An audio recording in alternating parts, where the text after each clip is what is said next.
Bonjour, bonjour à tous et bienvenue dans ce workshop. Je suis avec Bertrand Allôme de Lewitt, vous le voyez, c'est marqué sur son sweat. Vous pouvez, voilà, c'est Bertrand. Donc coucou Bertrand, comment vas-tu? Bonjour à toutes et à tous. Super, merci. Bah, Et merci toi? à toi et merci à Lewitt voilà, de nous permettre de faire ce petit workshop qui devrait durer 1 heure, voilà, grosso modo. Donc, on va se dire qu'on va se donner une quarantaine de minutes pour vous parler des micros, du coup, des différents types de micros et Voilà. surtout des différentes utilisations. Je pense que c'est ça qui va vous intéresser principalement. Et donc, évidemment, on va aussi regarder un petit peu le catalogue de Lewitt parce qu'il est assez intéressant pour ça. Et puis, mais c'est quand même malgré tout un workshop général, hein. C'est-à-dire que voilà, ce qu'on va dire sur les micros, finalement, s'applique de manière générale à tous les micros. Donc c'est vraiment ça va être très, très intéressant. Moi, j'ai appris plein de trucs, en préparant cette émission avec Bertrand. Donc, voilà, Bertrand, c'est un puits de science. Vous allez voir, il connaît plein, plein de choses. Et puis surtout, du coup, j'ai le chat devant les yeux et donc n'hésitez pas à poser vos questions. Voilà, on est là pour ça, évidemment. Moi, ce que je te propose, Bertrand, c'est peut-être qu'on commence dans pas si longtemps que ça, parce que c'est vrai qu'en préparant l'émission, pour tout vous dire, on s'est dit, oh là, on a beaucoup de choses à Il y a dire, beaucoup de choses beaucoup à de choses à raconter. voir, exactement. Et c'est vrai qu'on s'est dit, bon, va falloir quand même pas trop traîner si on veut tenir 1 heure. Après, s'il y a des questions intéressantes, et voilà, on va pas non plus couper au bout d'1 heure.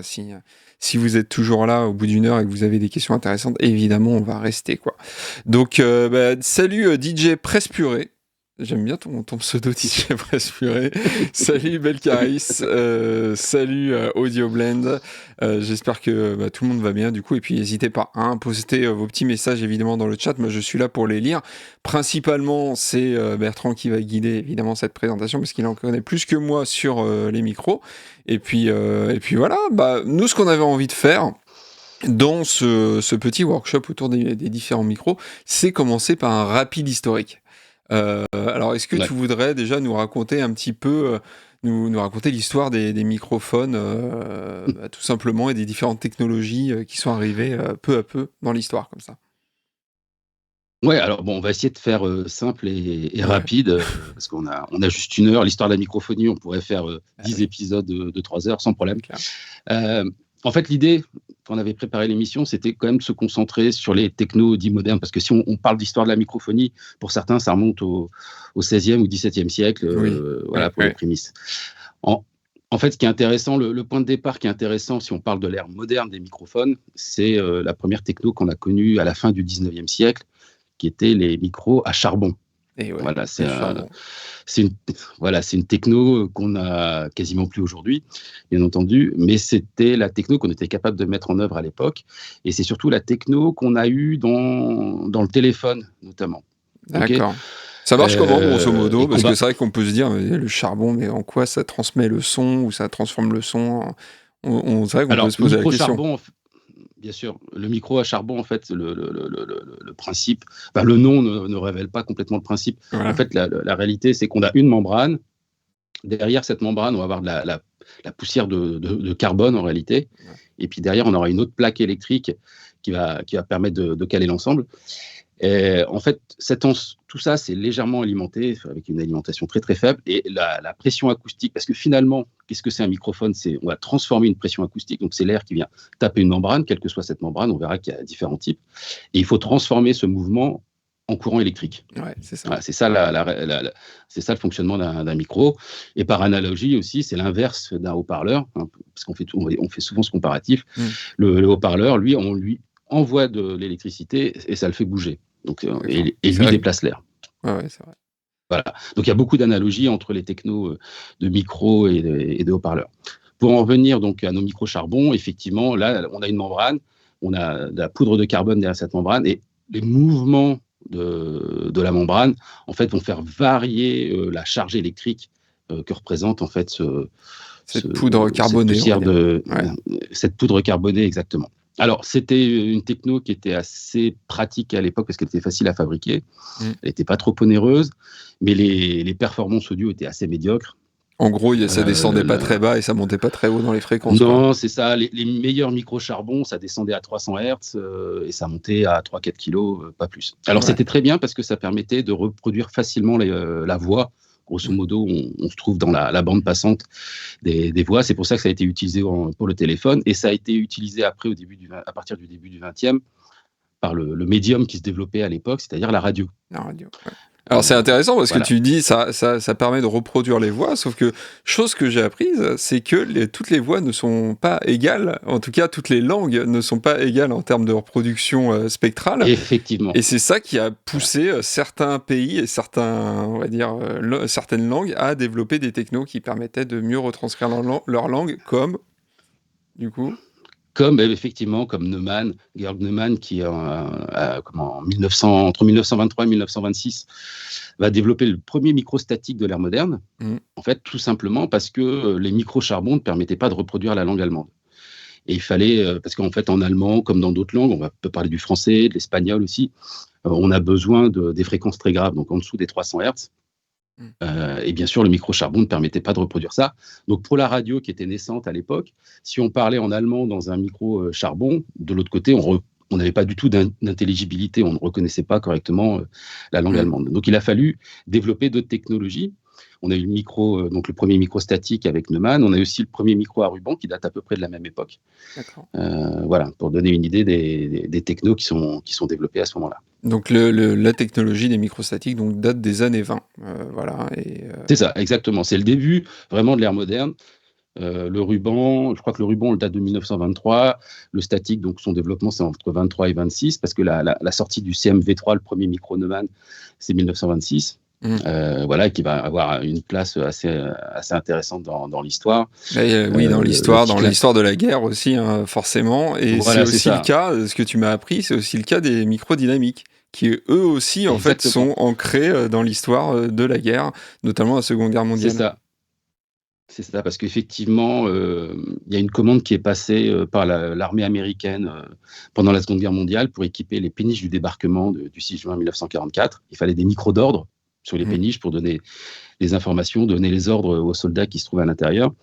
Et en fait, c'est deux frangins, les frères Schur, qui vont répondre à cet appel d'offres et qui vont développer la capsule qui va donner le SM57 quelques années plus tard. Ça, c'est incroyable de se dire que finalement, une des premières, ou si ce n'est la première capsule de microdynamique, oui, finalement, c'est l'ancêtre du 57 qui est le micro, le SM57, qui est toujours une référence, on va dire, au moins d'un point de vue du marché, quoi. Donc ça, c'est quand même assez incroyable de se dire ça, quoi.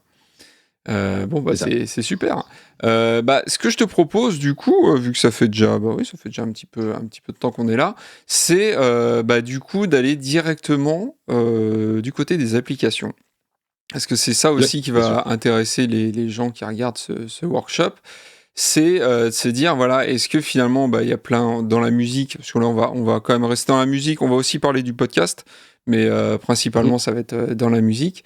Là, on a différentes technos. Alors, c'est vrai que la techno charbon, ça, on va pas en parler parce que les micros charbon, c'est des micros qui sont une technologie qui est désuète.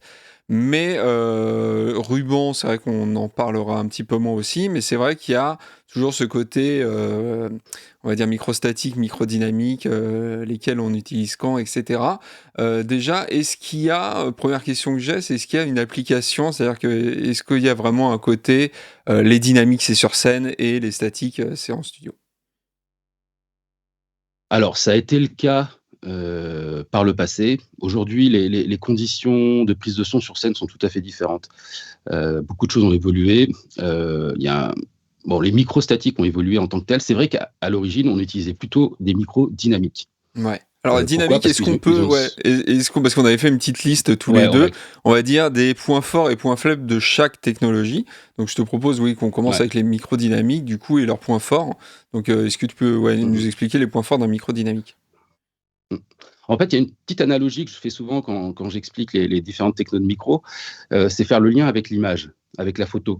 C'est-à-dire que prendre une photo, quand on veut prendre une photo, soit on va utiliser un objectif plutôt court pour prendre ce qui se passe à proximité, mais on aura un lointain qui est pas forcément ultra détaillé, ou au contraire, on va utiliser un téléobjectif pour aller prendre les détails qui sont près et loin en même temps.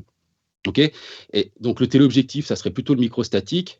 Et on va dire le grand angle ou la focale un peu standard, ça serait plutôt le micro dynamique.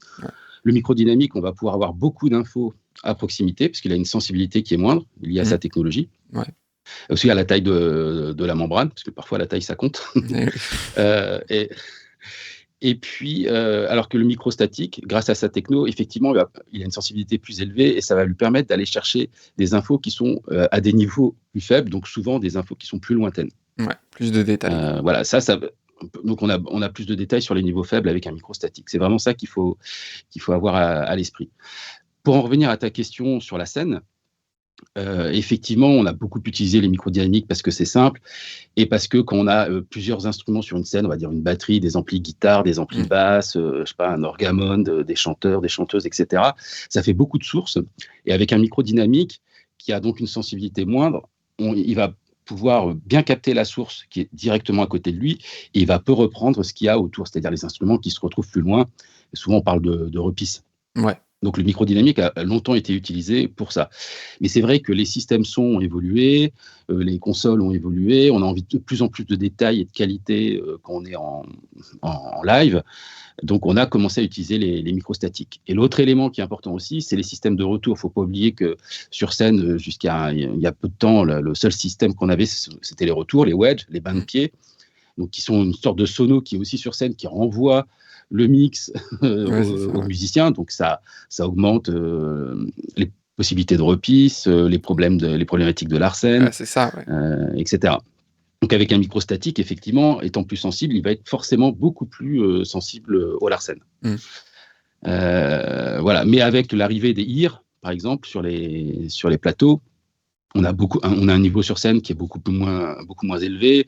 Tout est beaucoup plus simple en fait pour la prise de son. Donc le statique va permettre d'avoir cette qualité de prise de son. On voit les statiques arriver sur les voix, on voit les statiques utilisées en over de batterie, on les voit parfois même sur des amplis guitare, sur des percussions, sur les cordes aussi, violon, alto, violoncelle, contrebasse.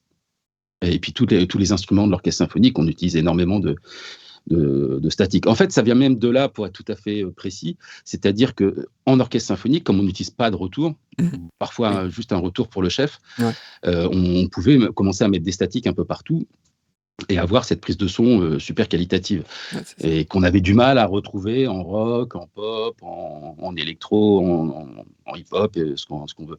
Ouais. Et c'est vrai qu'avec les ear monitors, maintenant, on a encore un peu plus de latitude. Et puis aussi, on a des microstatiques qui ont énormément évolué. C'est-à-dire qu'on peut maintenant sélectionner les directivités. Donc, on va peut-être revenir sur les directivités un peu après, mais avoir des microstatiques, donc avec la sensibilité propre aux microstatiques, mais qui va vraiment prendre, on parle par exemple des hypercardioïdes, qui vont prendre juste dans l'axe et très peu sur les côtés, encore moins derrière. Ouais. Donc, c'est vrai que historiquement, beaucoup plus de possibilités. Historiquement, c'est vrai que les technos, effectivement, on voyait plus de dynamique sur scène et plus de statique en studio, mais on voit que c'est plus tellement vrai, voilà, pour plein de raisons, toutes les raisons que tu as citées. Donc si on pouvait quand même récapituler un petit peu les points forts et les points faibles des microdynamiques, donc le fait qu'ils soient peu sensibles, c'est à la fois un point fort, mais c'est aussi un point faible, c'est-à-dire que c'est un point fort dans le sens où, comme tu l'as expliqué, il résiste au l'arsène sur scène et à la repisse, etc. Mais aussi, ça peut être un point faible dans le sens où, effectivement, ça prend vraiment le son en proximité. On peut, on va dire, plus difficilement capter une ambiance avec. Il y a aussi le fait que les micros dynamiques, malgré tout, dans leur conception, de ce que je comprends, c'est que c'est des micros qui sont un peu moins fragiles. Donc sur scène, on sait que ça peut être quelque chose d'important aussi. Hein, en tournée, ça peut vraiment faire la différence. Exactement. C'est aussi généralement, de par leur technologie, des micros qui sont moins chers à fabriquer. Même s'il y a des micros statiques qui sont pas très chers. Hein. Mais c'est vrai que malgré tout, en règle générale, c'est un petit peu moins cher. Aussi, quelque chose qu'on n'avait pas forcément cité, mais c'est les microdynamiques qui ont généralement aussi une bonne réponse dans les graves. Et ça, on va le voir notamment dans le catalogue après les 8 que pour les instruments graves, c'est-à-dire généralement le kick et la basse, et ça peut être aussi une bonne solution. Et moi, j'avais aussi une idée peut-être un peu préconçue, mais c'est que les microdynamiques, on avait moins les bruits de manipulation, de main sur le micro et tout ça. Et ça, c'est peut-être quelque chose qui n'est pas forcément vrai. Non, parce que là encore, les technos ont quand même beaucoup évolué ces dernières années. On sait isoler de mieux en mieux la membrane, qu'elle soit statique ou dynamique, du corps. Mmh. On a des tas de techno, on a des tas de matériaux qui sont apparus autour des systèmes en caoutchouc, par exemple, pour faire des sortes de silent blocks Mmh. autour des capsules qui permettent en fait de bien l'isoler, qu'elle soit. Alors c'est vrai qu'un micro dynamique est plus facile à isoler qu'un micro statique parce que les bruits de manipulation à l'origine sont quand même moins reproduits. Bah, parce Mais qu'il est moins aujourd'hui, on a des sensible aussi, statiques j'imagine, ça doit être, c'est parce peut-être lié. qu'il ouais, enfin bon, il y a plein d'autres éléments aussi si on vraiment on rentre dans le détail du micro, parce que la taille de la membrane aussi, parce que Mmh. le fait que toute l'électronique qui est dans le microstatique ne fait qu'un finalement avec la membrane, etc. Donc effectivement, on a vite et puis surtout une membrane dans un microstatique. Il ne faut pas oublier, si je prends un micro là juste pour vous montrer rapidement, Mmh. même si on la met dans un micro dynamique, ça reste une membrane qui fonctionne, qui va capter l'avant et l'arrière Ouais. dans un micro statique. Même si elle est enfermée dans un micro voix, hein, comme on l'a sur ce micro-là, par exemple. Mmh. Donc effectivement, les bruits de manipulation sont plus facilement captés. Un micro dynamique, en fait, il est soit cardio, soit hypercardio, c'est-à-dire il peut prendre que ce qu'il y a devant. Donc Ouais, forcément, ça le rend beaucoup moins sensible aux bruits de manipulation. d'accord. Pour terminer, du coup, avec les points faibles aussi, des micros, dynamiques, c'est, d'ailleurs, c'est un point on a mis en point faible, mais c'est aussi un point fort, c'est le fait que, on ait une, haute impédance en sortie. Est-ce que tu peux Oui. expliquer, bah, vite fait pourquoi et surtout ce que ça implique, le fait d'avoir une haute impédance en sortie? Alors, effectivement, en fait, l'impédance, bon, ça fonctionne toujours entre la sortie, dans notre cas de figure, ça va être le micro, et l'entrée, ça va être le préampli sur lequel il est connecté. La règle veut que, normalement, pour, pour qu'il n'y ait pas de coloration du signal, il faut que l'impédance de sortie soit au moins 10 fois inférieure à l'impédance d'entrée, ou D'accord. que l'impédance d'entrée soit 10 fois supérieure à l'impédance de sortie. Donc effectivement, la plupart des préamplis aujourd'hui, l'impédance d'entrée va se situer entre, on va dire entre 2 et 3 kilos. Ouais. Donc idéalement, il faut qu'on ait des micros dont l'impédance de sortie se situe entre 200 et 300 ohms. Ouais. La réalité, c'est que les micros dynamiques sont plus souvent autour de 600 ohms. Donc on n'aura jamais une reproduction tout à fait linéaire. Mmh. On aura une légère transformation du signal, notamment dans les médiums, qui est liée à cette impédance. Alors, cette transformation de signal, elle a quand même un avantage, notamment sur les batteries, les caisses claires, etc. Le fait d'avoir cette petite transformation dans le médium, ça permet souvent de récupérer un peu de gouache, un peu d'énergie. Ouais. Mais il ne faut pas oublier que ça colore. Hein. Pour bien comprendre ce que ça fait l'impédance, n'oubliez pas qu'une wah-wah, quand on fait bouger la wah-wah, on fait juste varier l'impédance. Ouais, Donc, donc ça ça permet de peut bien comprendre quel est l'intérêt et quel est l'impact de ces problématiques d'impédance sur la coloration sonore d'un micro. ouais. En revanche, hein, effectivement, un statique, l'impédance va se situer souvent entre 150 ohms et on va dire 50 ohms pour les micros les plus modernes. Voilà. Et du coup, là, effectivement, on n'aura aucune coloration. Ça permet aussi d'avoir cette reproduction beaucoup plus fidèle avec les micros statiques. C'est Et pas que d'être la moins sensible technologie, c'est au aussi. câble aussi, c'est ce que tu me disais, parce que moi, tu vois, un peu bêtement, je me disais, bon, bah, les micros, ça sort en XLR, en symétrique, donc finalement, la qualité du câble, bah, on s'en fout un peu, et apparemment, c'est pas le cas. Non, non, il y a un exemple assez amusant à faire. Vous prenez un micro dynamique et vous prenez un câble de 3 mètres, puis un câble de, je sais pas moi, 30 mètres. Vous passez d'un câble à l'autre et vous verrez que vous n'aurez pas le même rendu sonore sur Ouais, le micro dynamique, alors que sur le micro statique, la différence sera c'est quasi minime. imperceptible. Ouais. Et donc Ouais. on finit avec les microdynamiques. Donc un point faible, on va dire, par rapport au statique, c'est aussi la réponse dans le haut du spectre. Voilà, on a vu qu'un microdynamique, ça marche bien dans le bas, mais c'est vrai que généralement, il y a un petit peu moins de détails et ça monte un petit peu moins haut Ouais. dans Ouais, le le haut du côté, le spectre. côté très brillant, le Oui. côté très brillant qu'on aime bien retrouver parfois dans le haut du spectre pour certaines sources. Je pense aux cymbales, je pense aux cordes, Mm. etc. Effectivement, on l'aura toujours un peu moins avec les microdynamiques. On aura quelque chose de beaucoup plus fidèle et beaucoup plus précis avec les microstatiques. Mais Yes. là, il faut peut-être expliquer un tout petit Vas-y. truc Vas-y, je t'en pour prie. que les gens comprennent bien sur ce qui se passe aussi. C'est que reproduire des fréquences aiguës, Ça veut dire reproduire beaucoup d'informations, hein, parce que entre une fréquence à 100 Hz, 100 Hz, ça veut dire qu'on a 100 résolutions à la seconde, alors que quand on est à 15 kilos, on sait dire qu'on en a 15 000. Ouais, c'est Okay, et donc, si la membrane doit reproduire ça, une membrane qui reproduit du 100 Hz, elle va bouger 100 fois dans la seconde, et pour reproduire du 15 kilos, elle va bouger 15 000 fois dans la seconde. Ouais, c'est pas, Il y a ça, pas la trop la même différence. chose. Hein. Pas trop la même chose. Et en fait, sur les microstatiques, on a des membranes qui sont ultra légères. On utilise un alliage qui s'appelle le Mylar, qui est un alliage à base d'or notamment. Et c'est ultra fin. On parle de membranes de quelques microns. Mm. Et effectivement, faire ces 15 000 battements dans la seconde, pour une membrane en Mylar, c'est possible. Pour un micro dynamique, c'est beaucoup plus compliqué. On a des membranes qui sont plus lourdes. On a le noyau à faire bouger. Donc, il y a une inertie plus importante. Et c'est pour ça qu'on aura une moins bonne reproduction dans les Oui, c'est vraiment fréquences. physique, quoi, en fait. Le problème Ouais, tout à fait. c'est vraiment physique.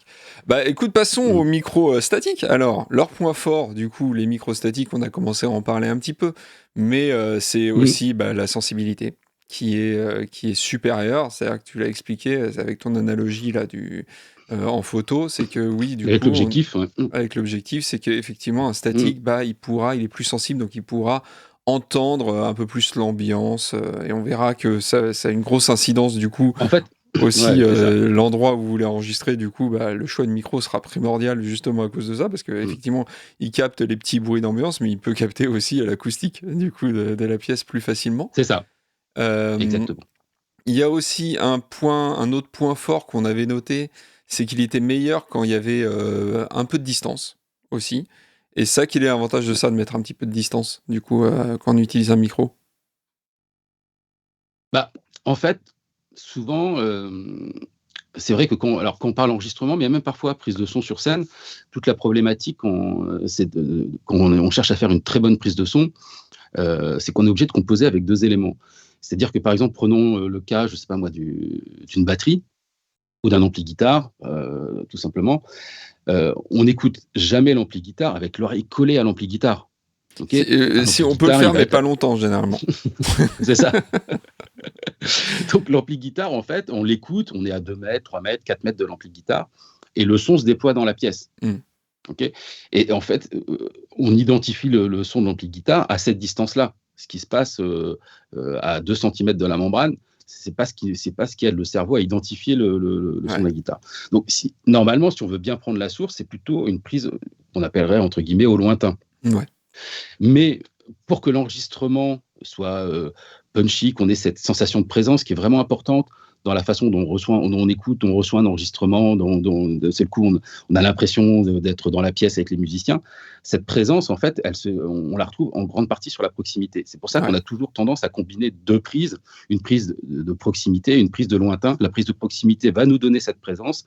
Cette prise de lointain va être la retranscription plus fidèle en fait de la source. Et c'est la combinaison des deux. Après, chacun fait ses choix dans l'équilibre. Hein. Ça, c'est le rôle des ingé-sons, des producteurs, etc. Mais c'est l'équilibre entre ces deux qui va permettre de donner sens à la source dans l'enregistrement ou dans le mix sur un plateau. Ouais.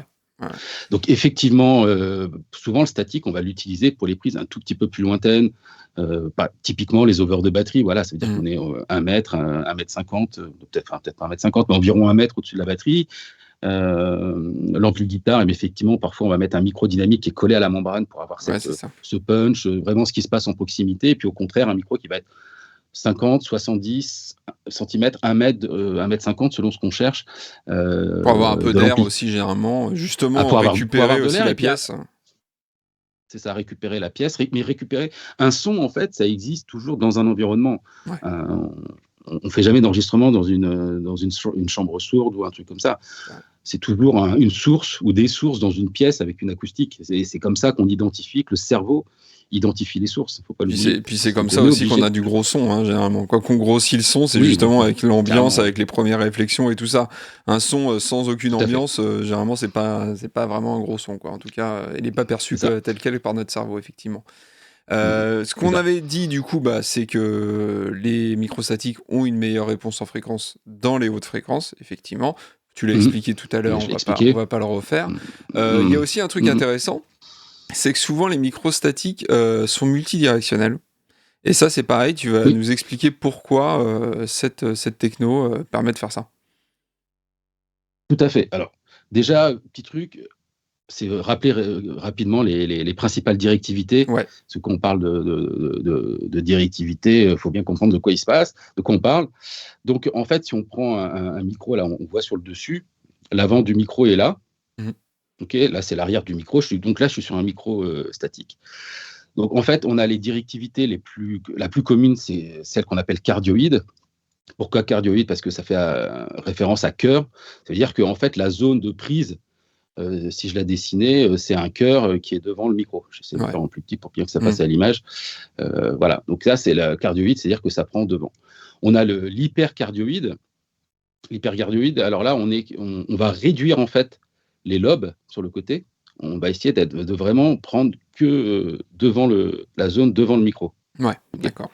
Donc ça, ce sont les deux directivités de base. La Mmh. cardioïde qui est vraiment celle qu'on Oui. retrouve sur la plupart des micros. Hypercardioïde, parce que ça va permettre de resserrer et d'être moins sensible à ce qui se passe sur les côtés. Ouais. Et puis bien sûr, avec un micro comme celui-ci, là c'est le LCT 441 Flex, donc il y a deux membranes. Ouais. Voilà, les deux membranes, elles fonctionnent ensemble et ça va permettre de créer d'autres directivités.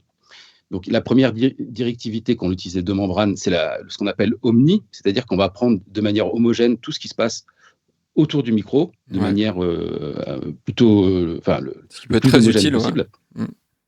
Voilà.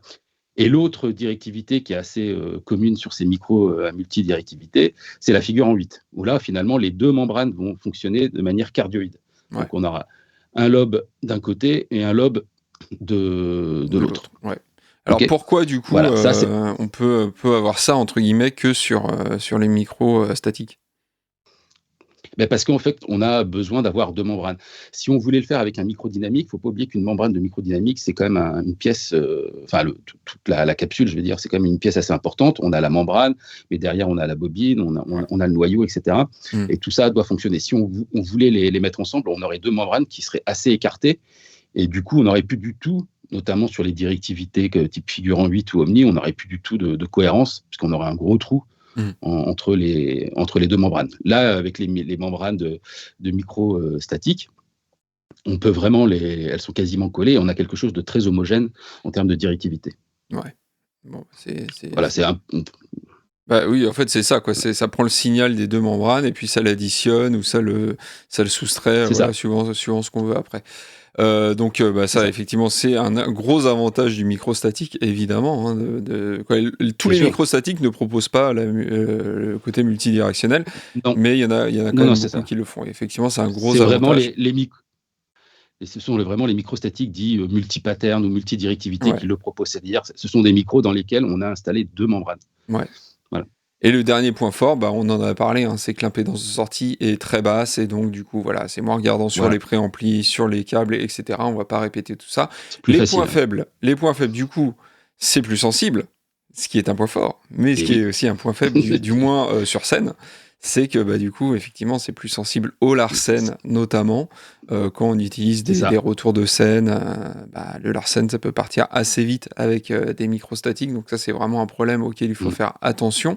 Le deuxième point faible, c'est que, alors, moi j'estime que c'est un point faible un peu, bon, c'est pas vraiment un point faible, mais ça nécessite une alimentation fantôme.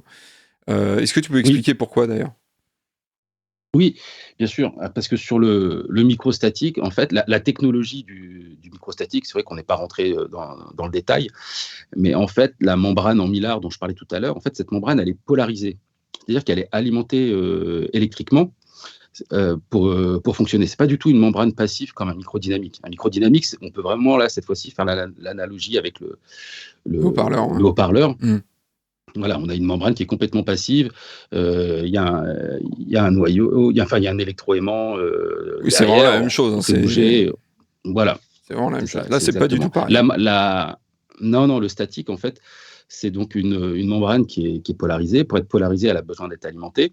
Et le niveau d'alimentation, souvent, va permettre de régler la sensibilité de la membrane. Plus une membrane est alimentée avec un courant fort, plus on a une sensibilité élevée. Ouais. Voilà. Donc, Pour faire simple, voilà. Donc, du coup, il faut une alimentation qu'on appelle généralement alimentation fantôme. C'est du plus c'est 48 ça. volts. Voilà. Alors, pas pour Pour les tous, parce micros, que, oui, voilà. non. Il y Voilà, a- c'est ça.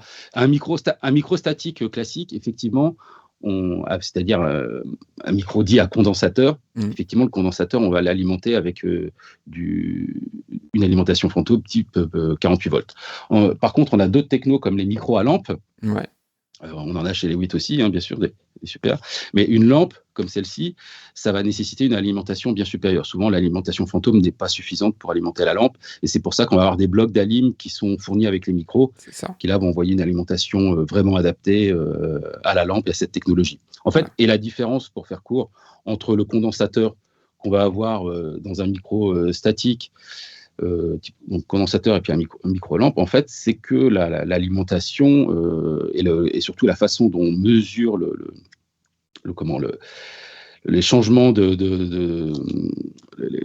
excusez-moi, les changements de niveau électrique au niveau de la Ouais. membrane, en fait, soit c'est le condensateur qui fait ça, soit c'est la lampe, en fait. Et ça te permet, en fait, ils ont exactement le même rôle, sauf qu'ils réagissent pas exactement de la même manière. C'est ce qui va Ouais. expliquer les différences sonores aussi entre les deux technologies. Ouais. D'accord.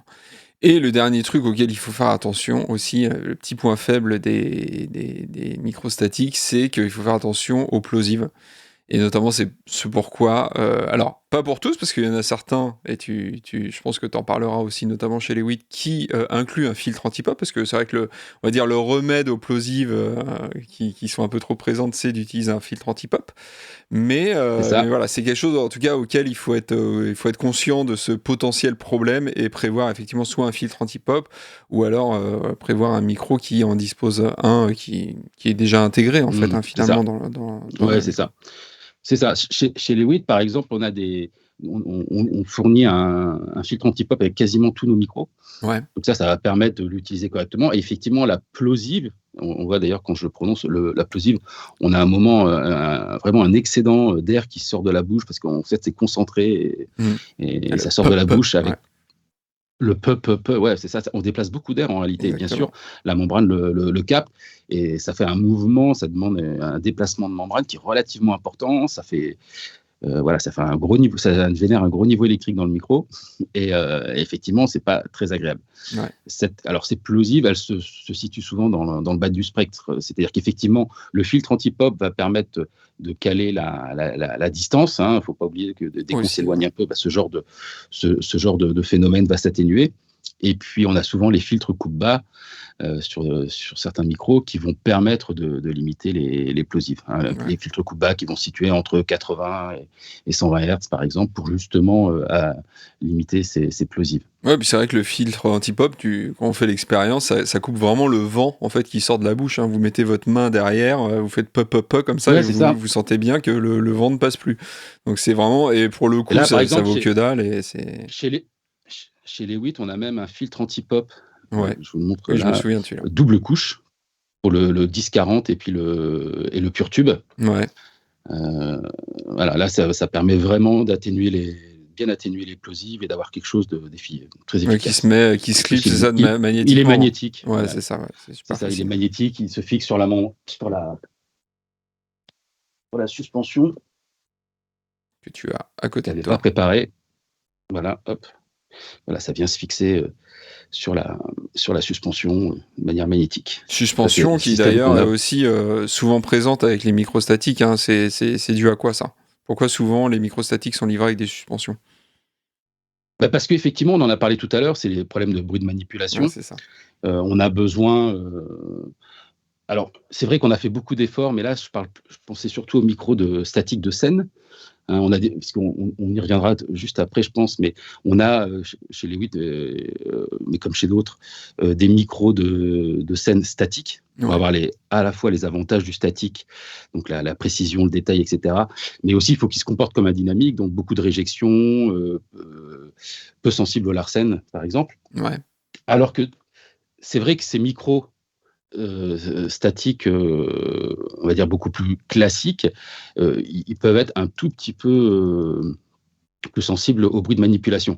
Et surtout, le problème qu'on a quand on met pas mal de microstatiques sur une scène ou dans un studio, c'est ce qu'on appelle les transmissions solidiennes. C'est-à-dire qu'il ne faut pas oublier que si on marche dans la pièce, chaque pas, ça peut être pris par le pied de micro, qui lui-même peut le transmettre au micro. Ouais, c'est ça. Hein, donc tout ça, il faut l'atténuer. C'est pour ça qu'on a encore une fois, on a des suspensions comme celle-ci. Alors ça, c'est la grosse suspension pour les. Elle est impressionnante celle-là. Nos gros modèles, le PureTube et le 1040. Mais voilà, ça permet vraiment de découpler au maximum le micro. Et par exemple, si on est sur des prises de son super sensibles, on veut beaucoup de détails, on a des préamplis qui sont ouverts un peu fort, je sais pas moi, pour une prise de piano très délicate ou des prises d'instruments comme ça qui vont nécessiter un gros niveau. Bien sûr, plus on pousse le gain sur le préampli, plus on risque de récupérer tous ces bruits qui sont liés aux transmissions solidiennes, notamment depuis le sol. Ouais. Alors on avait promis... D'où l'importance des suspensions. Ouais, vas-y. Ouais. Ah oui, ouais. Donc d'accord. On avait promis de parler un petit peu des micros à ruban, alors on va passer très vite dessus parce que voilà, malgré tout, c'est effectivement un style de micro, on va dire une techno qui est encore utilisée. Hein. Il y a des marques qui sont même spécialisées là-dedans. C'est pas le cas de Lewitt, mais on voulait quand même en parler. Notamment les gros points forts des micros à ruban, c'était que c'était facile et pas cher à fabriquer. Ça, c'est vrai que moi, pour avoir oui, c'est ça. visité des usines où ils fabriquaient des micros à ruban, c'est vrai que c'était une dame qui faisait ça toute seule, et c'est vrai que ça avait l'air... faut être minutieux, hein, mais voilà, c'était pas... le pliage est spécifique. Ouais. Voilà, exactement. Mais en fait, encore une fois, le micro à ruban, j'en ai parlé en introduction, il apparaît grosso modo en même temps que le micro statique. Le micro statique coûtait très cher à produire, et le micro à ruban était beaucoup plus basique, tu viens de l'expliquer, parce qu'effectivement, la techno est très très simple. Donc en fait, le micro-ruban était le micro pas cher qu'on utilisait beaucoup au tout début de l'histoire de l'enregistrement, qu'on avait besoin de micros d'appoint, parce qu'on ne pouvait pas mettre que des micros statiques, c'était hors de prix. Ouais. Et donc il a des points forts. Alors le point fort qu'on peut généralement attribuer au micro à ruban, c'est qu'il y a une certaine douceur dans le son. Alors, les mauvaises langues diront que c'est parce qu'il n'y a pas d'aigu, donc c'est aussi un des points faibles. Mais c'est ça, je l'ai expliqué tout à l'heure quand j'ai expliqué, je parlais de la différence entre un micro dynamique et un micro statique sur la reproduction des aigus. Mais il ne faut pas oublier qu'un ruban, en termes de matériaux, là on parle vraiment de mécanique pure, c'est encore plus lourd qu'une membrane de dynamique. Donc forcément, il y a la reproduction dans l'aigu, elle n'est pas possible parce que ce ruban ne peut pas se déplacer à ces vitesses-là. C'est ça. Et c'est simplement parce qu'il n'est pas capable de reproduire l'aigu qu'il a ce son beaucoup plus doux. En réalité. C'est ça. Donc moins sensible aux aigus, moins sensible aux transitoires aussi pour exactement la même raison. Hein. Un niveau de sortie aussi qui est généralement assez faible. Ça veut dire que derrière, il faut un préamp qui ait un petit peu de patate et qui peut être aussi assez fragile parce que le ruban peut se déchirer et notamment aussi, faut faire attention justement à l'alimentation fantôme au 48 volts parce que tous les micros à ruban ne supportent pas l'arrivée du 48 volts et ça peut en griller certains. Ils le supportent rarement. Voilà, donc c'est vrai que quand on vous dit tout ça, vous comprendrez que les micros à ruban, même s'il y a des marques qui en font des très bien et voilà, qui ont un son que beaucoup de personnes aiment, c'est vrai que la techno quand même a quelques, on va dire, a quelques défauts voilà, on comprend pourquoi il y en a quand même moins sur le marché de manière générale.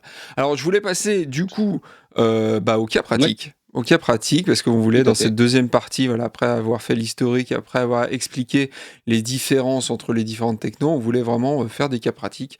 Donc, c'est-à-dire, voilà, le premier cas pratique, par exemple, c'est je suis chanteur dans ma chambre. Quel type de micro vers lequel je pourrais me tourner? Alors, évidemment, on va jeter un coup d'œil, du coup, sur le site de Lewitt, pour avoir quelques exemples. Donc, du coup, quand je suis chanteur dans ma chambre, toi, ce que tu m'as dit quand on a commencé à discuter de ça, c'est qu'il y avait déjà ça dépend de la chambre, en fait. C'est ça? Exactement. En fait, si vous avez bien compris tout ce qu'on a expliqué depuis le début, effectivement, le lieu va être super important. Pourquoi? Parce que soit votre chambre, c'est juste une pièce d'appartement avec du parquet, des murs peints, elle est bien carrée, il y a un plafond, pareil, qui est bien réfléchissant, auquel cas, il va y avoir une reverb pas possible.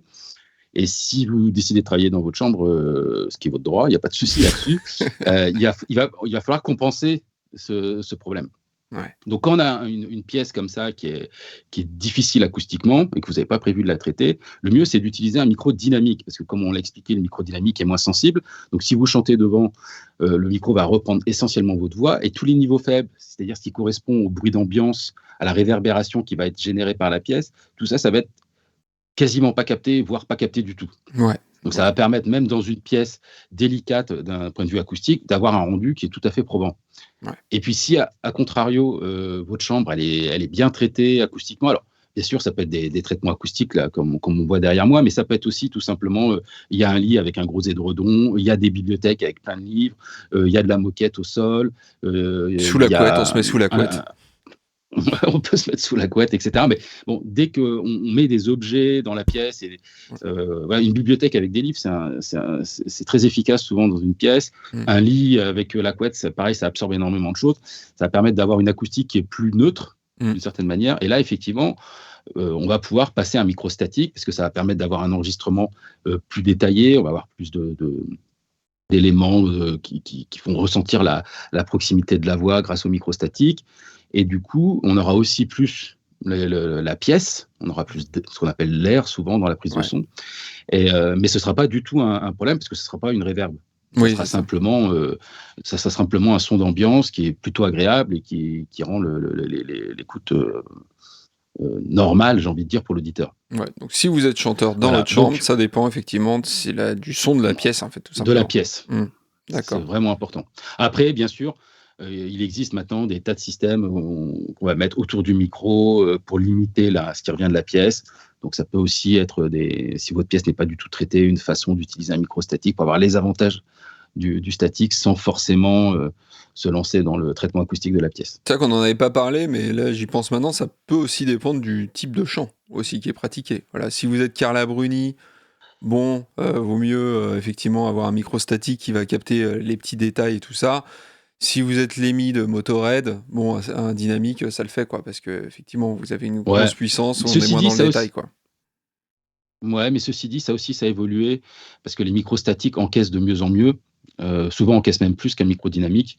Et voilà, j'ai encore eu un cas de figure il n'y a pas longtemps là, avec un chanteur de métal français là, qui finalement a fait toutes ses prises pour son futur album avec le LCT 440, alors que jusqu'ici, il était plutôt sur les microdynamiques réputés pour ce genre de situation. Ouais, ça. Après, les métalleux, c'est pas ceux qui gueulent le plus fort non plus. Souvent, tu vois, il y a des techniques de chant où finalement, il n'y a pas tant de volume que ça peut être assez surprenant.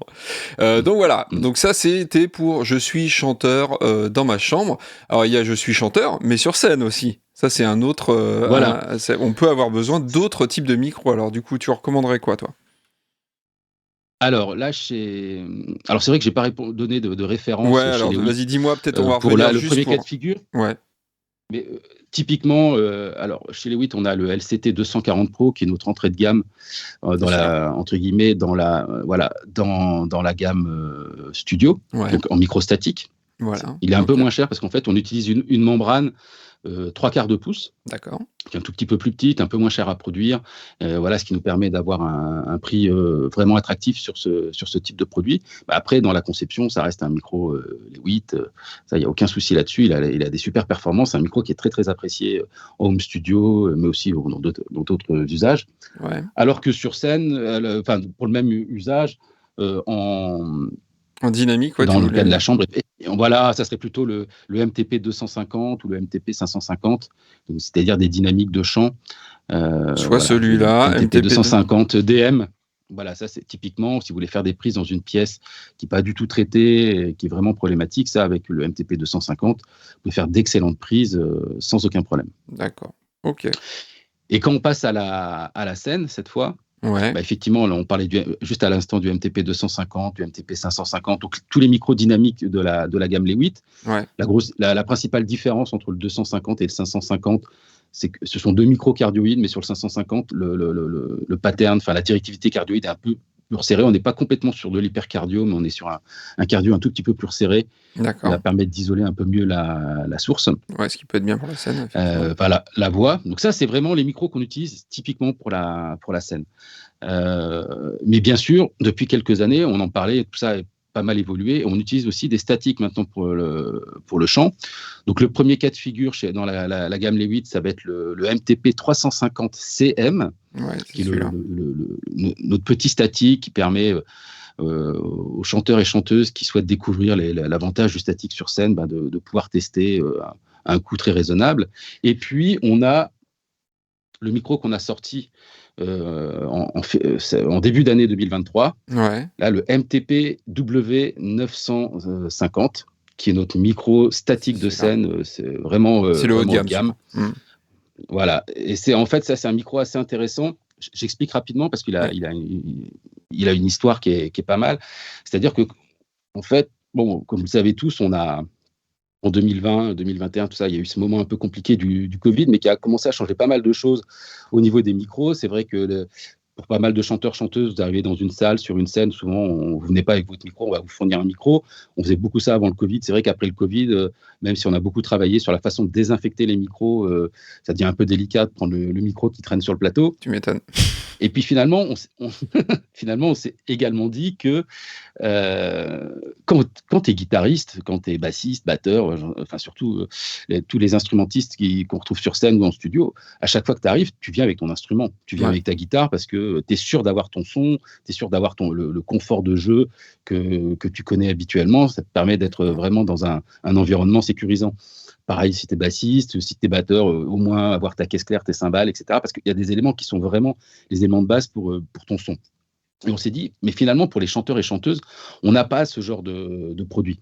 Donc, l'envie, ça a vraiment été de se dire, qu'est-ce qu'on peut faire pour qu'un chanteur ou une chanteuse ait un micro qui va trimballer tout le temps avec lui, qui va lui permettre d'avoir son son. Mmh. Donc, on a travaillé sur la partie membrane dans un premier temps. Pour que le micro fonctionne partout, et qu'il ait la meilleure qualité, il faut que ce soit un statique, parce que c'est ce qu'on a de mieux technologiquement, mais que ça soit un statique qui se comporte comme un dynamique. Ouais, c'est ça. C'est-à-dire que là, on a créé une membrane qui est vraiment originale, qui est, voilà, on ne va pas rentrer dans les secrets de fabrication ni les détails techniques, mais en fait, vous le voyez d'ailleurs à l'image, la membrane finalement, elle est légèrement bombée, ce qui va nous permettre d'avoir une directivité hyper cardio très efficace. On peut aussi le régler en cardio Ouais, on le si voit ici, nécessaire. là. Ouais. Et surtout, et surtout, on a une réjection de 90% sur l'ensemble de la bande passante. C'est-à-dire tout ce qui se passe sur les côtés et à l'arrière du micro, le micro le capte quasiment pas. Ouais. C'est 90% de réjection, c'est énorme, ça n'existait pas jusqu'ici sur le marché. Mmh. Et donc ça va permettre d'avoir, c'est des chiffres qu'on retrouve sur des micros dynamiques finalement. Ouais, c'est ça, ouais. Donc il se comporte comme un micro dynamique en ayant les qualités du statique. Et pour aller un tout petit peu plus loin, on sait très bien que quand on arrive en répétition, il va falloir câbler son micro. Mais par contre, si on arrive sur scène et qu'il y a un système HF, bon, là, c'est un autre problème. Mmh. Souvent, tu es obligé d'abandonner ton micro puis de prendre le HF. Et là, du coup, ce qu'on a fait, c'est que le MTP W950, le corps, en fait, peut se dévisser. On le voit bien sûr à l'écran. Et là, la capsule qui reste, elle se fixe sur n'importe quel HF équipé d'un pas de vis Shure, c'est-à-dire 90% des HF du marché. Et si vous tombez sur l'autre pas de vis, qui est le pas de vis Sennheiser, il y a un adaptateur qui existe D'accord. Ouais. qui permet de passer du pas de vis Shure au pas de vis Sennheiser. Donc, on peut fixer sur tous les systèmes HF.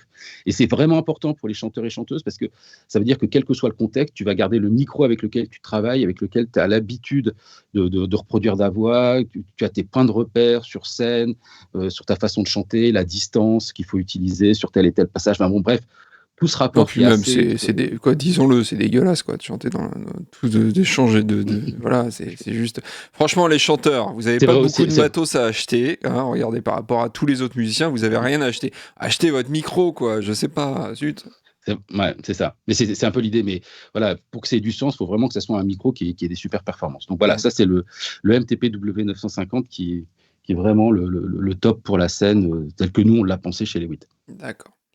Donc on a parlé à peu près de tout là pour les chanteurs de scène. Alors maintenant, je suis guitariste acoustique chez moi. Allez, on retourne à la maison. On retourne à la maison et c'est vrai que la guitare acoustique, c'est un instrument qui est, on va dire, particulier parce que déjà, c'est un instrument qui est assez brillant. Donc il y a beaucoup Ouais. d'informations dans le haut du spectre. Et c'est pourquoi, toi, tu préconises plutôt de partir sur un statique. Ouais, alors effectivement, comme je l'ai expliqué hein, tout à l'heure, le statique, grâce à sa membrane très légère, ben, ça va permettre de reproduire facilement l'aigu. Donc sur de la guitare acoustique, il y a beaucoup de... Ce sont des sons assez complexes, les guitares acoustiques. Hein. C'est des cordes en métal, ça génère beaucoup d'harmoniques. On gratte 6 cordes à la fois, Mm. donc ça crée des transitoires dans tous les sens. Donc c'est assez complexe. Donc il faut une membrane qui se déplace le plus vite possible et qui aussi va encaisser le niveau, parce qu'on va souvent... on va souvent être pas très très loin de la guitare, par exemple. Ouais, Donc effectivement, chez les 8, on a 2 micros qui sont vraiment conçus pour ça. Donc le LCT 040 MP, voilà, c'est une petite membrane, ou le LCT 140R, c'est la même membrane mais avec une électronique différente. ouais. Alors déjà première chose, pourquoi petite membrane plutôt que grande membrane? Parce que c'est vrai il s'agit d'un statique hein, finalement, Mm. d'un point de vue technique, c'est Oui, la même chose que ça. et c'est Mais là physique, on a une la raison, membrane c'est ça. ouais, la raison elle est physique. Pour deux choses. Un, la membrane est plus petite, donc elle est encore plus légère, donc elle va se déplacer encore plus vite, donc elle reproduira encore plus facilement les extrêmes aigus. Ça, c'est la première chose mécanique. Mm.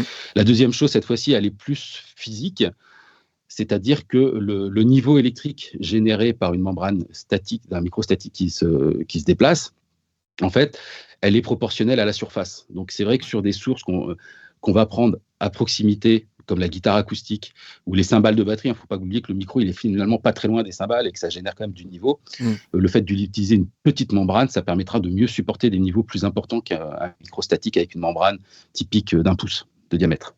Voilà. Yes. Donc, on le voit, hein, en plus, Pour on en voit re- sur la photo. Il y a une guitare acoustique, voilà, on peut pas être plus clair, là. Voilà, c'est ça. Et pour voilà la vraie différence entre les deux, alors ils utilisent exactement la même membrane. Vous voyez que le 0,40 est super compact, le 140 est plus long parce qu'en fait, sur le corps, on a les 3 réglages que vous voyez également Mm. sur la photo. Alors, en fait, cette membrane, qu'est-ce qu'elle a de particulier? Il y a un truc qui est récurrent chez les 8, on va peut-être en reparler encore après sur les autres micros, c'est qu'on essaie de faire des micros ultra silencieux pour plein de raisons, parce qu'on estime qu'on est au XXIe siècle et qu'aujourd'hui, le rapport signal-bruit, c'est vraiment quelque chose d'important.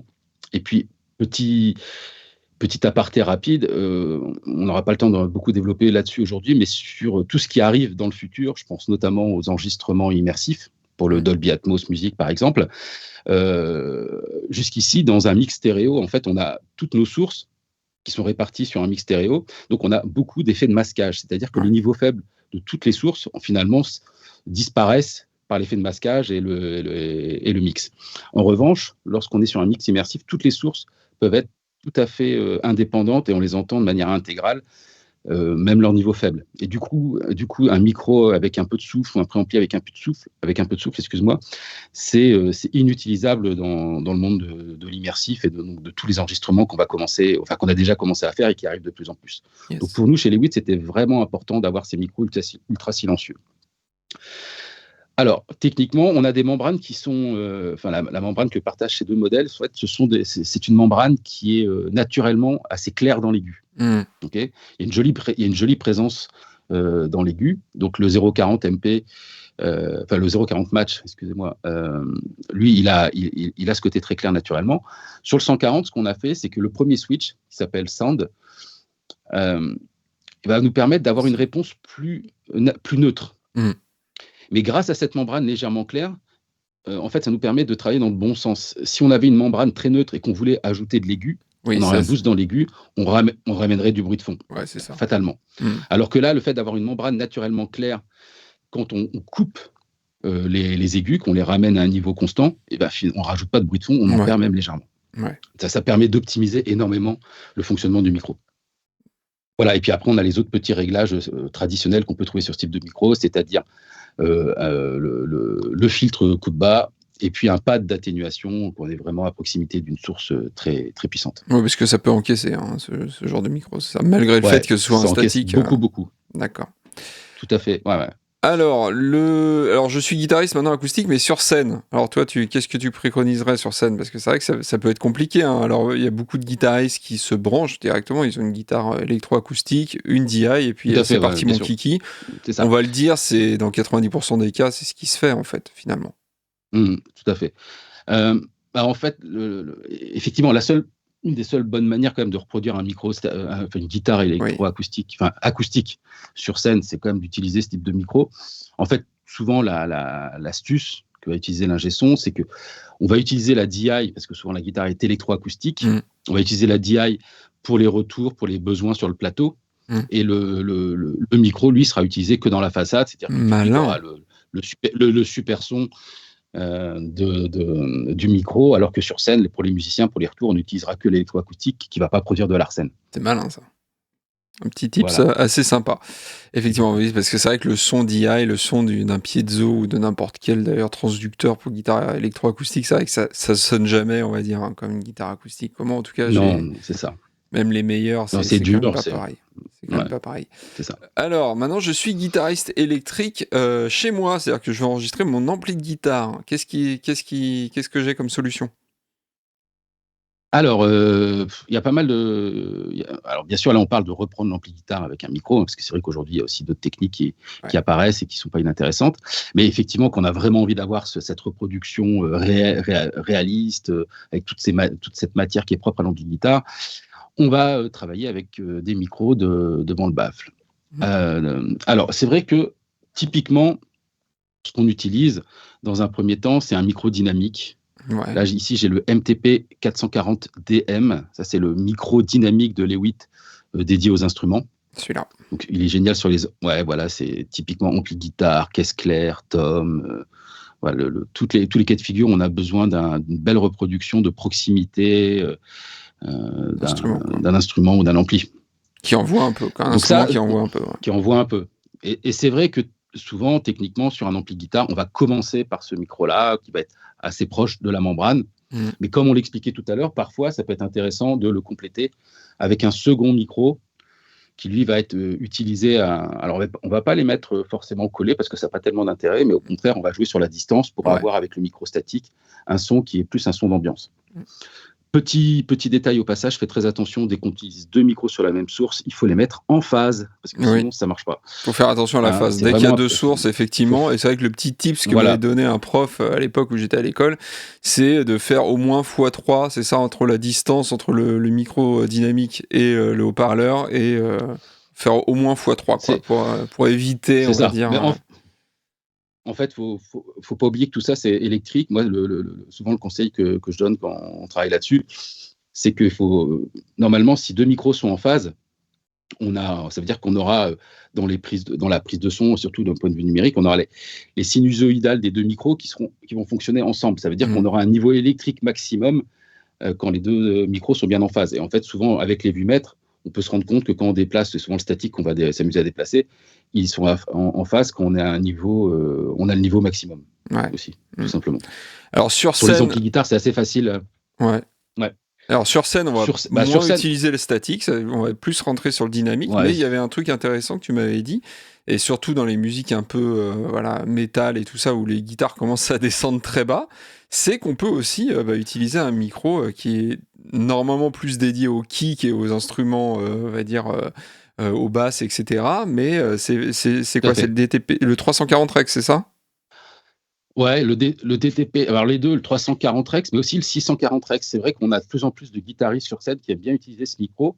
Alors, à la base, c'est un micro pour la grosse caisse, typiquement.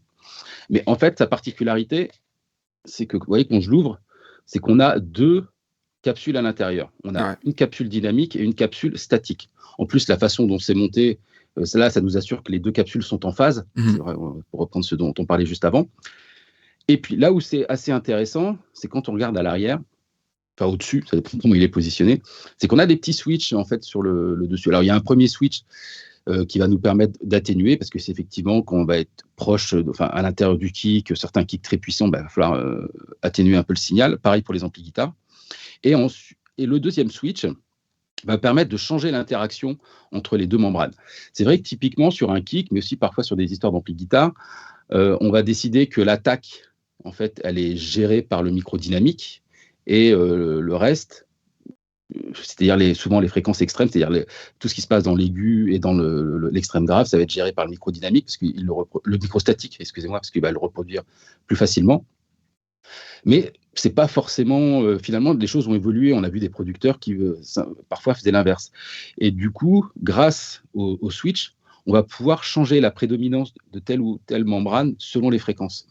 Et ça va permettre, par exemple, d'aller chercher un graphe qui est généré par le dynamique avec l'attaque plutôt générée par le Il statique. peut être pas mal. Voilà, typiquement ce qu'on utilise assez souvent en rock ou en métal. Mais ça peut être très intéressant aussi sur un ampli guitare parce que ça va vous permettre, notamment pour les guitaristes qui jouent 7-8 cordes, par exemple, ça, On en pour aller connaît. chercher On vraiment en un beau connaît. détail dans le gras. Ouais, voilà. On essaye de les Et c'est vrai que éviter c'est de quand plus en même quand on plus. les croise dans le couloir, mais on en connaît fatalement. Voilà. Donc ça, voilà, c'est assez intéressant. Il ne faut pas oublier que la guitare, elle évolue, que le grave de la guitare évolue énormément. Donc le fait d'utiliser parfois un micro dynamique plutôt type ampli basse ou kick, ça a tout à fait du sens parce que la guitare aujourd'hui arrive parfois dans ces fréquences-là.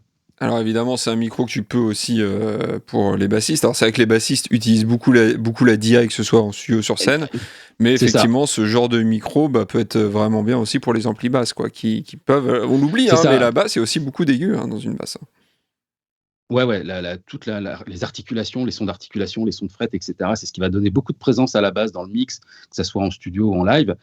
Et puis, effectivement, comme tu le disais justement, dans beaucoup de cas de figure, on va utiliser la DI parce que ça permet d'avoir énormément de précision sur la basse. Mais il y a certains sons de basse qui vont fonctionner beaucoup moins bien avec la DI, notamment dès qu'on va utiliser de la overdrive, distorsion, fuzz, etc. Ouais, où là, la c'est reproduction via une DI et voilà, c'est bien cracra.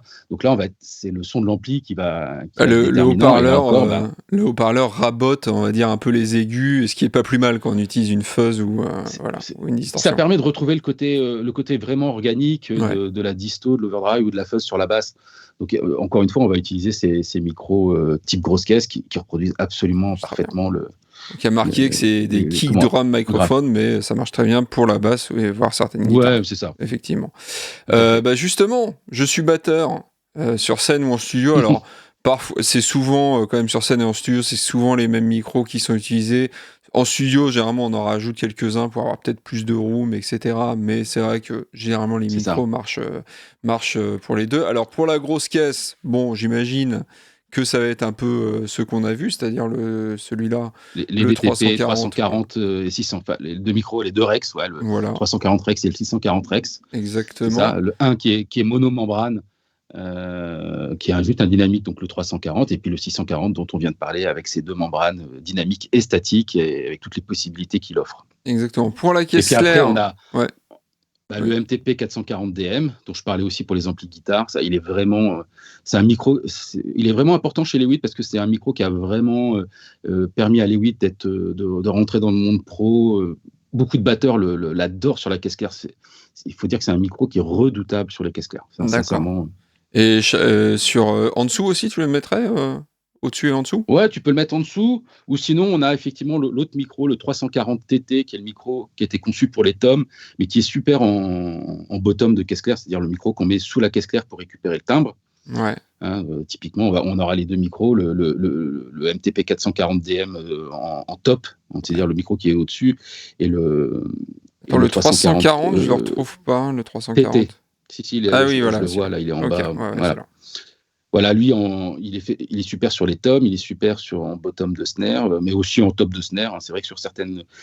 J'ai fait des tests il y a peu de temps sur des caisses claires piccolo. Il était vraiment sympa sur la caisse claire piccolo. Sur les toms, il est bien, même le tom basse. Sur les amplis guitare aussi, comme c'est des technologies qui sont assez proches, donc ils auront des caractéristiques communes pour la prise de son. Donc ça permet d'avoir un petit micro. Mais c'est vrai que lui, il est vendu avec le clamp qui permet de le fixer direct sur un fût. Donc, voilà, notamment pour les toms aussi. Notamment pour les toms, mais comme tout micro dynamique de cette conception-là, voilà, exactement. Vous pouvez l'utiliser pour plein d'autres choses. Encore une fois, ampli, percussion, etc. Ouais, n'hésitez pas d'ailleurs à essayer vos micros sur d'autres sources. Vous pouvez avoir des très très bonnes surprises. On finit avec les overheads. Avec les overheads, donc toi tu préconises des micros statiques. Effectivement, alors petite membrane ou grande membrane, ça, on va dire, c'est suivant ce que vous recherchez. Tu m'avais dit ce qui que. Est important. Ouais, vas-y, dis-moi. Ouais, vas-y. Non, mais dis-moi justement, petite membrane, grosse. Ouais, je t'avais expliqué qu'effectivement, effectivement, ce qui est important, c'est la façon dont on mixe la batterie. Ouais. En réalité, si les over, c'est-à-dire les micros qui se trouvent au-dessus de la batterie, si on va les utiliser avant tout pour les cymbales, c'est-à-dire que du coup, ça va devenir un micro qui a une spécificité précise pour le mix ou pour le mix live. Effectivement, on va plutôt utiliser des petites membranes parce qu'on va vraiment se concentrer sur les cymbales. Ouais. En revanche, si on est sur des mix un peu plus acoustiques, typiquement ce qu'on ferait en jazz ou qu'on fait aussi dans certaines prises rock, on va plutôt partir sur un micro grande membrane. Ouais. Parce que en fait, ce micro-là, on ne va pas l'utiliser uniquement pour les cymbales, mais c'est le micro qui va aussi nous aider à faire un premier son de batterie global. Ouais. Okay, donc on va avoir besoin d'infos au niveau des tomes, au niveau de la caisse claire, au niveau même du kick. Voilà, donc tout dépend comment vous mixez. Est-ce que vous êtes plutôt avec les overs sur les cymbales? Rien n'empêchera par la suite de rajouter un ou plusieurs micro room pour avoir l'ambiance de la pièce. Ou si vous êtes sur des prises de son, de batterie un peu plus acoustiques, on va plutôt utiliser de la grande membrane parce que ça permettra tout de suite de construire le son de batterie à partir des overheads.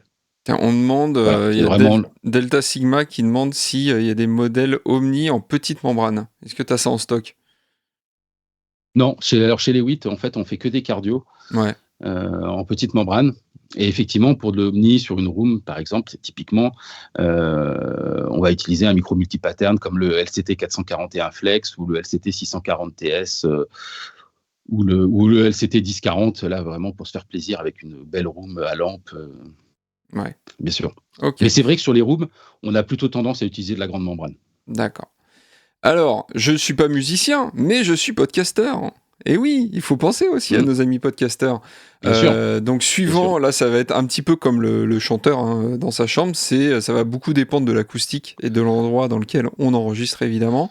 Donc, toi, tu préconiserais quoi, du coup, pour un podcasteur? Alors, si c'est un podcasteur dans sa chambre ou dans son bureau, encore une fois, je reviens aux remarques qu'on faisait sur le chanteur dans sa chambre, ça va être beaucoup lié à l'acoustique. Donc, le 240, le 440, qui sont super pour ce genre de cas de figure. En microstatique, bien entendu. Si la pièce n'est pas trop dégueulasse et aussi ce que tu me dis. Si on est dans un environnement acoustique qui le permet, effectivement. Et si vous faites de l'ASMR aussi, si vous faites de l'ASMR, prenez un microstatique. Voilà. Effectivement, ça c'est très important. Pour l'ASMR, effectivement, on a un micro chez les 8 qui est vraiment un des best-sellers en ASMR, c'est le LCT 540S, qui a la particularité d'être le micro le plus silencieux du marché actuellement. Et donc, ça va permettre... il a 4 dB de bruit de fond, ce qui est ridicule. Ça va permettre de faire des prises avec des sons ultra faibles, et même si derrière on compresse, on booste les niveaux, on va ramener quasiment aucun bruit de fond. Enfin, en gros, on n'en ramène pas du tout. Donc ça permet des capacités de traitement au mix qui sont assez incroyables et de pouvoir travailler sur des niveaux ultra faibles. Voilà, si vous faites de l'ASMR, c'est celui-là. C'est celui-ci. Et puis... donc du coup, si on a le dynamique, ça peut marcher aussi, effectivement, si on a une pièce pas du tout traitée. Voilà, donc un dynamique... MTP 250, 550, ça va être très bien. Et puis, on a chez les 8 l'Interviewer. Très intéressant. Qui, lui, est un dynamique Omni, pour faire référence à ce que disait l'AFien tout à l'heure. Alors ça, c'est typiquement les micros d'interview. Pourquoi dynamique? Parce que si on est dans un environnement un peu bruyant, parfois un salon, parfois la rue, etc., ça va permettre de faire son interview avec très peu de son d'ambiance, donc on n'aura pas le bruit, le brouhaha, etc.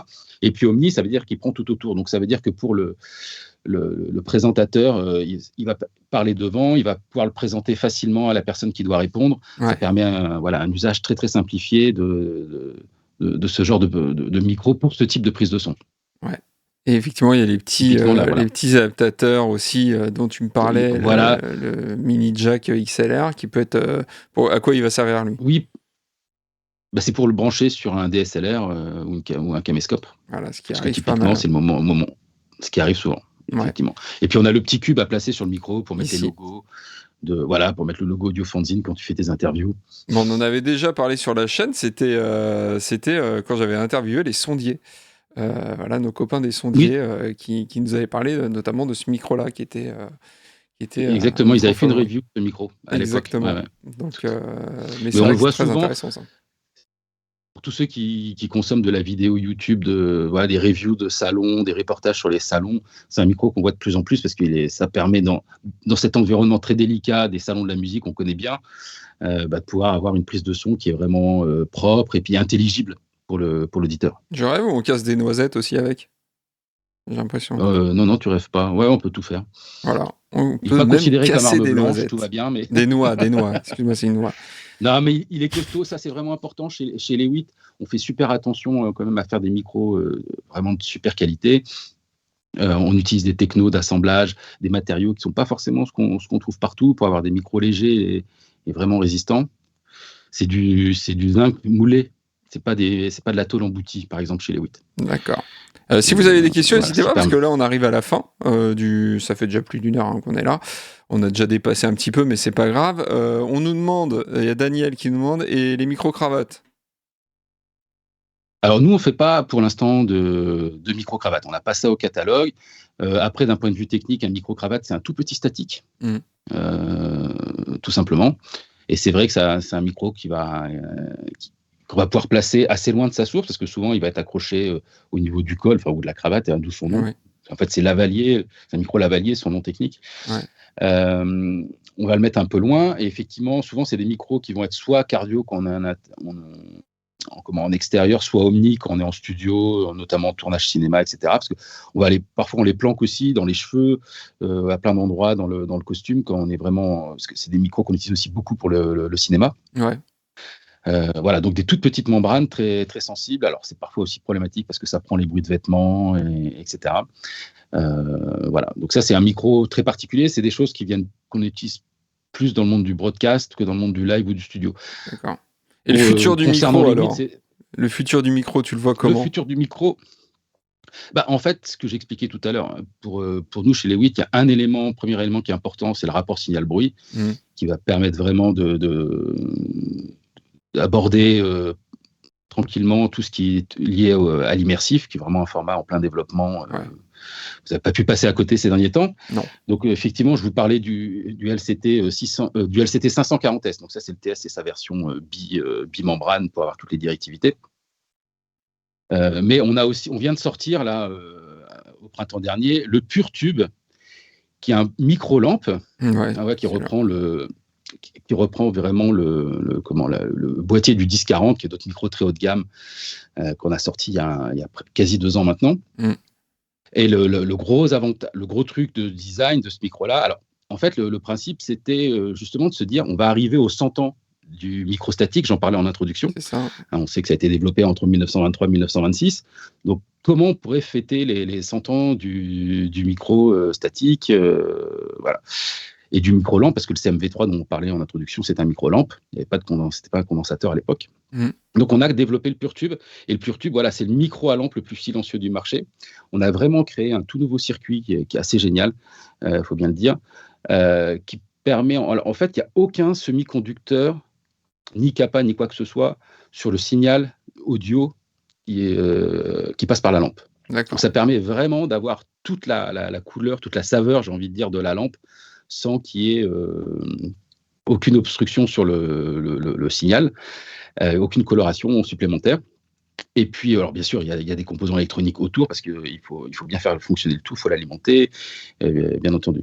Mais ça permet d'avoir un micro à lampe, qui sont d'habitude réputés assez bruyants, avec beaucoup de bruit de fond, mais avec uniquement 7 dB de bruit de fond, c'est-à-dire que Ouais, c'est ce qui est pas grand-chose, hein. souvent ce qu'on a sur des très très bons micros à condensateurs.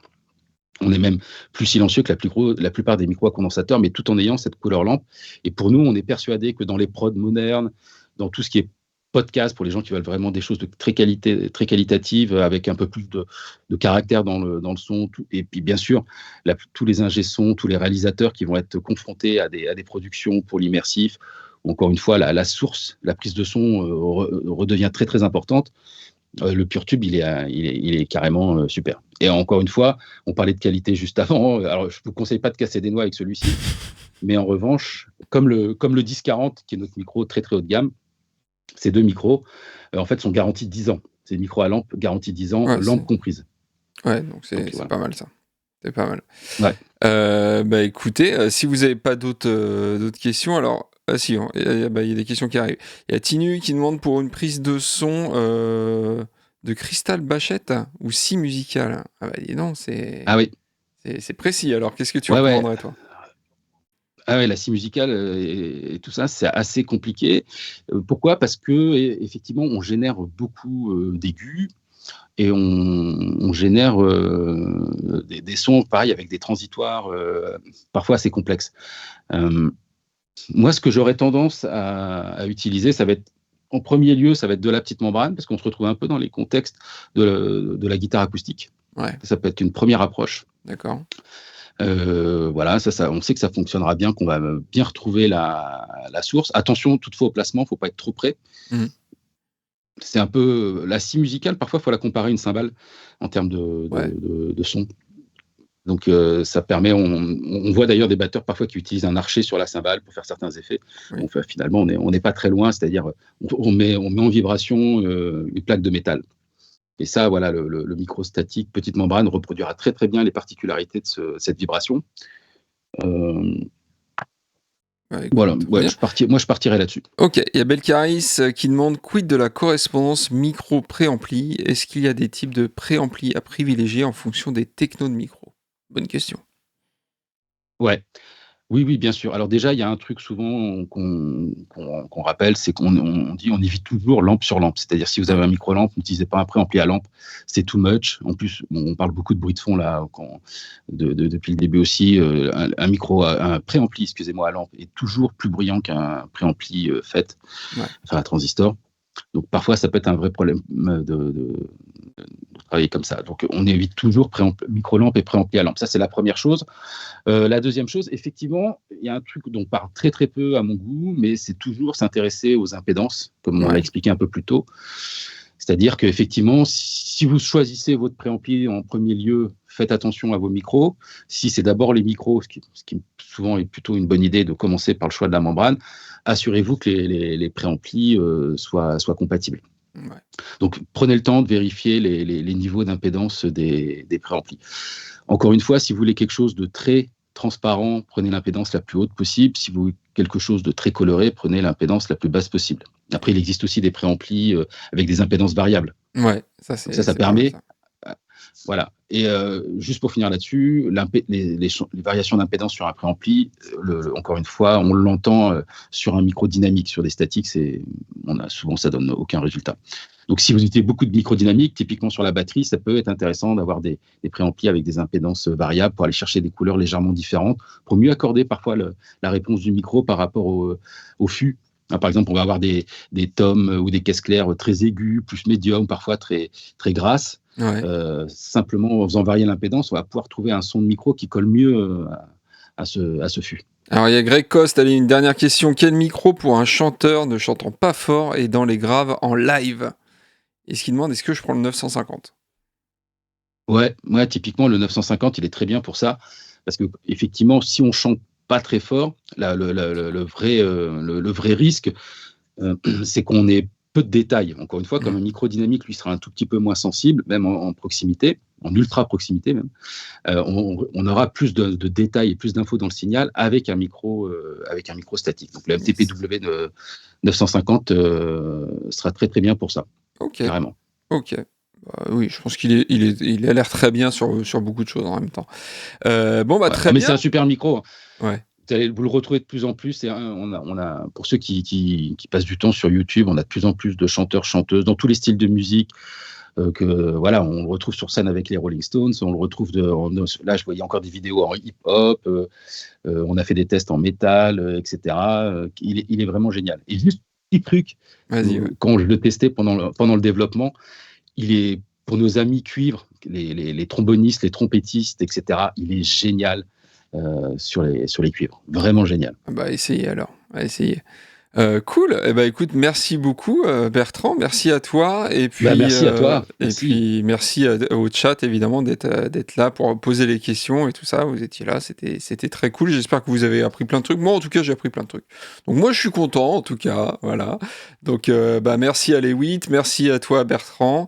Bah, Avec grand écoute, plaisir, hein. à Et très... si Oui, jamais il y a des questions qui viennent pour les gens qui vont visionner la vidéo plus tard, n'hésitez pas à les laisser en commentaire. Moi, exactement, exactement. je fais attention, je traîne aussi, comme tout le monde, pour répondre à un maximum de questions, puis voilà, aider les utilisateurs à faire au mieux.